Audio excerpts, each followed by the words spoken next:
ciao ciao ragazzi, buongiorno, buonasera. Mag-unboxing na naman tayo ng ating mga nakuha. Ayan. Ano nga ba? Ay, ilalabas ko muna pala yung ating nakuha.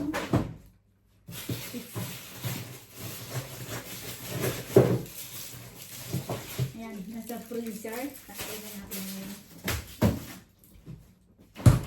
Ano yung ating naharbat? May kasama ko kanina, yung aking amigo doon. Yung kanyang nakuha is puro doon sa bansa. Ito is Pajulini, Bagyo beans ko sa atin.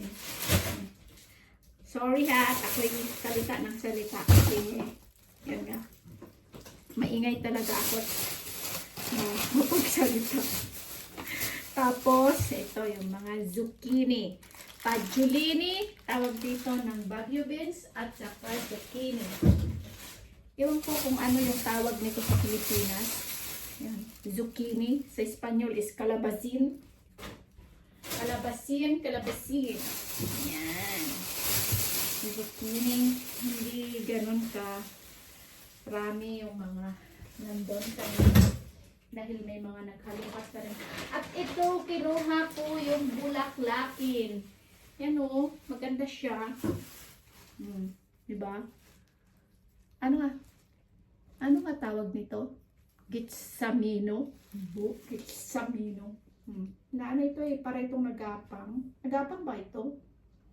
So, lalagay natin sa paso.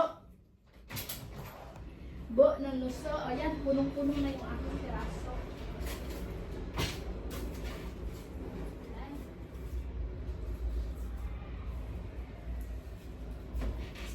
Speta. Ayan, saan ba natin ilagay? May plastic naman dito. Ayan o. Lagay natin sa paso. Ayan. Paekola. Ayan. Nakuha ko rin ito eh. Sunflower yung laman nito. Ayan o. Diba? Bellissima. Que bellissima. To say bellissima. Come me. Bella. Okay? Lagay muna natin siya dito. Yan. Lupa.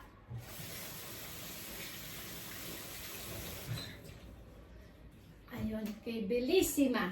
Fiore. Poi.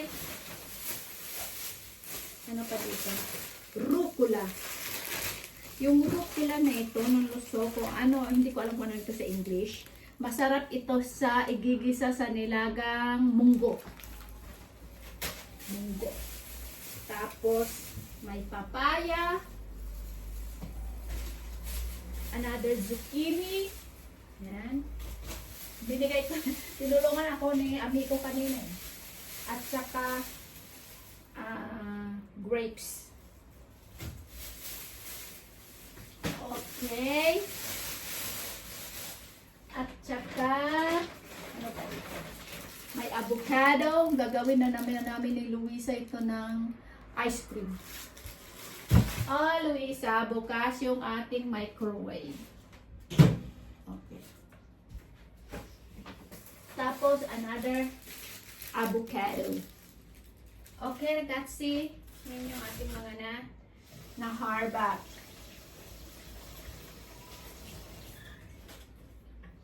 At saka another yung aking harbat. May regalo yung amo ko para sa ating Monico iho. Ano kaya ito?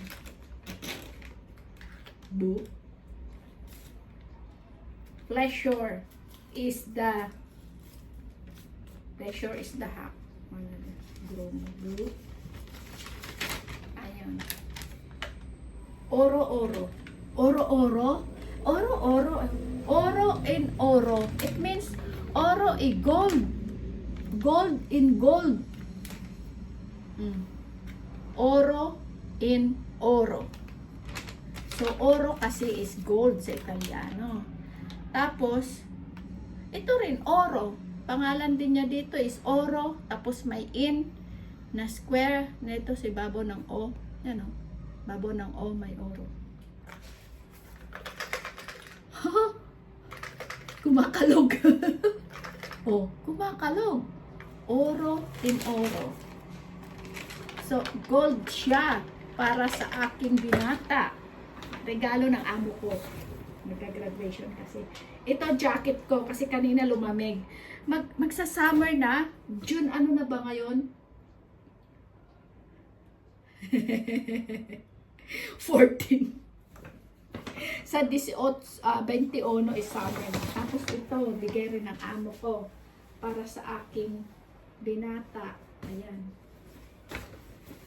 Para ito, yung sa binata ito eh. Ba? Kasya rin para sa akin, ano? kung malaki ako. Ayan, paparintahan to sa Pilipinas. O, ibibigay natin giveaways. Ayan, tapos, ito pa. Ano pa ito? Oh, may pantalones pa. Bago ito eh. Yan o. Bago ito. Yung akin kasing binata na anak ng amo ko, nagtatrabaho yun sa Omega. Yung ayusan ng relo. Ayun. Another pa. Yan. Sweatsuit. Malaki-laki ito. Malaki-laki ito. Yan. Mas malaki ito. Baka ito kasya kay Stuart. Oh. So may another na naman tayong ipapadala. Okay, tapos itong pantalones. Tapos ito. Babene. Kailangan pa pala itong planchahin. Maliit-liit itong isa eh.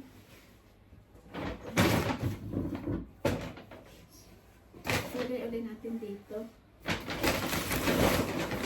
Yung ano ko kasi na yan sa panghapon, sa pang-umaga, kung ano-anong pinagbibigay sa akin. Ayan, ako naman, tanggap naman ako ng tanggap.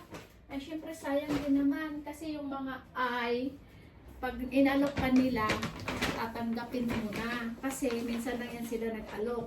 Yung ibang amo, hindi sila nag-aalok. Halimbawa, sa kape, at kahit na kumakain, nakain na yan sila, hindi sila nag-aalok. Hindi kagaya sa atin na talagang iano pa talaga, pipilitin yung ugali nila dito, hindi.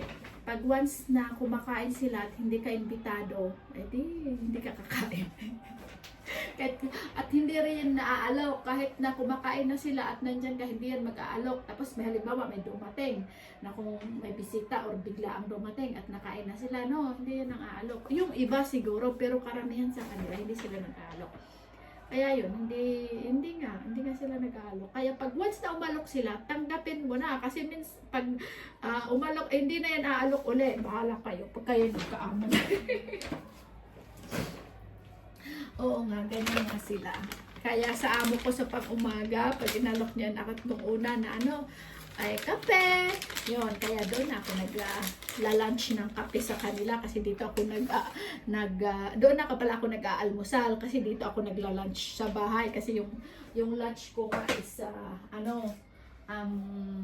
gulay at saka karne.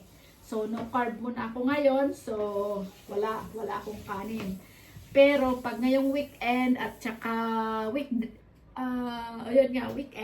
so cheat day naman. Cheat day naman ako, kakain naman ako ng pizza. Ayun. Itong pizza, kakainin namin ngayon ni Luisa.